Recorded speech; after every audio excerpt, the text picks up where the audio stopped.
तो सब लोगों ने कहा हम भी ब्राह्मण, हम भी ब्राह्मण, हम भी ब्राह्मण। तो बोले ठीक है, अभी परिचित हो जाएंगे कि ब्राह्मण हो कि नहीं हो। तो उन्होंने पूछा बताओ आपका नाम क्या है? बोले फला नाम है। गोत्र क्या है? फला गोत्र है। और कोई परिचय है? बोले और कोई परिचय तो नहीं है। सबने बताया अपना अपना परिचय। कोई तो एक महात्मा जी थे साथ में, वो भी थे, तो उन्होंने पूरा बता दिया, नाम गोत्र प्रवर शाखा सब बता दिया। तो बोले हाँ आप ब्राह्मण हैं, जबकि वहाँ सब ब्राह्मण थे। लेकिन इसका मतलब ये है कि ब्राह्मणों को अपना नाम गोत्र प्रवर शाखा ये पता होना चाहिए। श्री राम जय राम। वो चला गया और देखते ही देखते सबसे अंतिम में चला गया। थोड़ी देर तक अंतिम में बैठा रहा, फिर सोचने लगा कि कहीं ऐसा ना हो कि यहाँ आते आते अमृत ही खत्म हो जाए, हम मुंह बना के बैठे रह जाएं। फिर उठ करके गया, देखा सूर्य और चंद्रमा बीच में बैठे हुए थे। सोचने लगा लाओ इसी बीच में हम भी बैठ के चमक जाएं और इसी में हम भी पी लेंगे, कोई जान भी नहीं पाएगा। अब तो हो गया, सूर्य और चंद्रमा के बीच में बैठ गया। एक निवेदन करें, इस कथा से क्या शिक्षा मिलती है कि देखो भाई थोड़े चमको लेकिन अपने बल बूते पर चमको, क्योंकि उधारू चमकना खतरे से खाली नहीं होता है। उधारू चमकोगे तो कब रंग फीका पड़ जाए कुछ पता नहीं है। हमारे गुरुदेव भगवान एक दृष्टांत सुनाते हैं कि दो मित्र थे,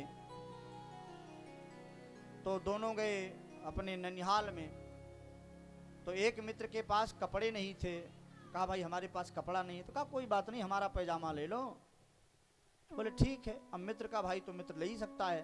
पैजामा अपना पहना दिया। ननिहाल में जब पहुंचे तो नानी मामी जो थी सबने हाल चाल पूछा, भैया कहाँ से कैसे, और ये भैया कौन है? तो कहा क्या बतावें मामी जी, ये हमारे मित्र हैं, परम मित्र हैं, बड़े खास हैं, बहुत दिनों से हमारा इनका व्यवहार चल रहा है। अब हमारे घर आ गए, हम आ रहे थे यहाँ, तो हमने कहा तुम भी चले चलो। इन्होंने कहा हमारे पास कपड़ा नहीं। हमने कहा हमारा पैजामा पहन लो। तो हमारा पैजामा पहन लियो, यहाँ चले आए। और जो मित्र पैजामा पहना था उसकी भौं तो तन गई। वो सब बेचारा सोचने लगा कि बताओ एक तो पैजामा पहना दिए हैं तो ये बेचारे बता रहे हैं। जैसे वहाँ से उठे, अब तो मित्र ने कहा कि पैजामा के विषय में ना बताते तो क्या काम नहीं चलता? अरे बोलिए भैया अब गलती हो गई, निकल गया मुँह से, अब नहीं कहेंगे। बगल में कोई और रिश्तेदारी थी, वहाँ भी गए दोनों। और जब वहाँ गए तो वहाँ भी यही हाल हुआ। अंत में पूछा भैया कौन? बोले हमारे मित्र हैं। और आने लगे तो बोले पैजामा। हमने कहा हमारा पहन लो। अब बेचारा और क्रोधित हो गया। बोले अब चलो एक काम करो, घर चला जाए। तो बगल में कहीं कोई और रिश्तेदारी थी, वहाँ पहुँच गए।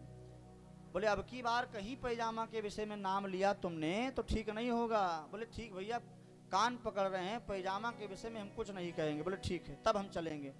रिश्तेदारी में गए और जब चाय पानी हुआ, अंत में पूछा कि भैया कौन? बोले हमारे मित्र हैं, वो बड़े क्लोज मित्र हैं, बहुत दिन से मित्रता है, और ये हमारे घर आए थे। जैसे कहा हमारे घर आए थे, बस तैसे उसने तिरछी नज़रों से देखा।